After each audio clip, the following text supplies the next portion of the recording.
Welcome to Samba Samba. Enjoy the video. You start by confirming iOS 26 is installed and your device is backed up. This protects settings. Once done, long press an empty home screen area until the icons jiggle to enter edit mode. Make sure to tap the plus button in the top left to open the widget gallery. You select a supported app widget because iOS 26 enforces widget types.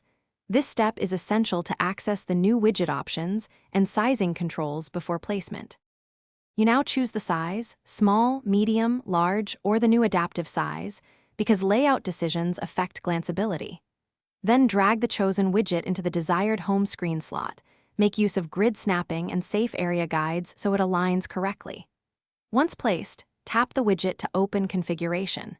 You pick the data source, set appearance options like color or transparency, and choose refresh frequency. Doing this here ensures the widget shows the right information and conserves battery.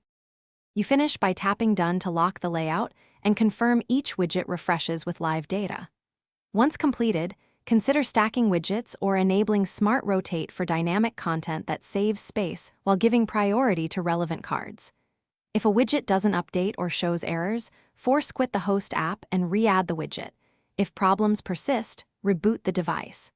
These steps handle common state and permission issues, making sure your home screen widgets in iOS 26 behave reliably. Thanks for watching. Consider subscribing if we helped you.